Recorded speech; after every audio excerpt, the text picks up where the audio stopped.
अगर गृह मंत्रालय के अंदर पुलिस है, गृह मंत्री कौन है? अमित शाह जी हैं, वो पार्लियामेंट में क्यों नहीं आ रहे जवाब देने? अकाउंट, सबसे बड़ी बात जो इस सरकार के खिलाफ नाराजगी है वो अकाउंटेबिलिटी की है। क्यों जिम्मेदारी नहीं लेते हैं? कोई भी बात कह दो, प्रेस कॉन्फ्रेंस की बात कह दो, इंटरव्यू की बात कर दो, सर इतना दूर भाग जाते हैं जैसे इन्हें कोई पेट्रोल लेकर दौड़ा रहा हो। और सबसे पेट्रोल की बात आ गई, इनका देख लीजिए, एक हमारे मंत्री जी हैं पेट्रोल मंत्री, उनका पता ही नहीं रहता, जो सड़क मंत्री वो पेट्रोल पर बात करते हैं, जिसकी जो जिम्मेदारी है वो कर ही नहीं रहा। कि जिस तरह से सरकार ने हमें परेशान कर दिया है, कभी पेपर लीक्स हो रहे हैं, कभी कुछ हो रहा है, बहुत कुछ हो रहा है, करप्शन भी कितना हो रहा है, चंदा चोरी है, बहुत सारे इश्यूज है जो कि सॉल्व नहीं हो पा रहे हैं और अकाउंटेबिलिटी को लेने को तैयार नहीं है।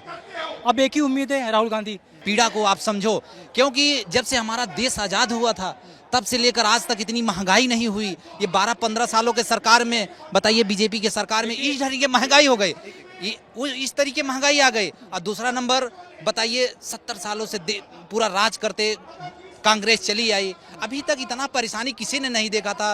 रोजगार के मामले में इतनी समस्याएं किसी ने नहीं झेला था। आखिर ये क्यों 10-15 सालों में बच्चे रोड पर क्यों आ गए हैं? कुछ तो वजह है, सरकार की कुछ तो वजह है कि जो बच्चे रोड पर आ गए हैं उनके पीड़ा को समझो, उनके दर्द को समझो। बस इस समय उनकी पीड़ा और दर्द को समझने के लिए केवल एक ही नेता उभर कर आया है, वो है राहुल गांधी।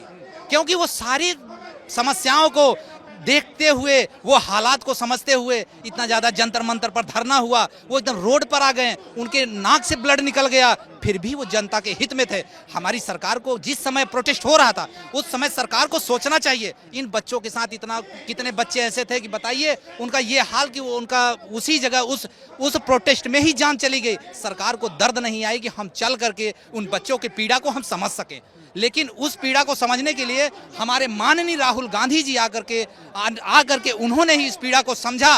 वो अपनी नाक से भी ब्लड निकल गया, लेकिन इन बच्चों का साथ नहीं छोड़ा। और लास्ट में सरकार को करना क्या पड़ा? देखिए, सरकार को लास्ट में करना पड़ा, इस्तीफा देना ही पड़ा, लेकिन तब दिए जब पूरी तरह से बर्बाद करके, विद्यार्थियों को नाश करके, तब अपने इस्तीफा पत्र को कह रहे राहुल गांधी छात्रों की आवाज उठा रहे, सरकार कह रही है राहुल गांधी बरगला रहे हैं। अगर शिक्षा मंत्री का इस्तीफा हो गया तो ये हजारों बच्चों को इकट्ठा करके, छात्रों की गूंज करके अब क्या हासिल होगा? क्या ठीक, अगर हमारी सरकार, अगर बीजेपी सरकार कह रही छात्रों को बरगलाया जा रहा है तो ठीक है, मानते हैं अगर उनको बरगलाया जा रहा है, तो ये बताइए, बच्चे इतना रोड पर जंतर मंतर पर उतरे, इतने लाठी खाएं और वो बेचारे मर गए, तो बताइए क्या है ये न्याय है?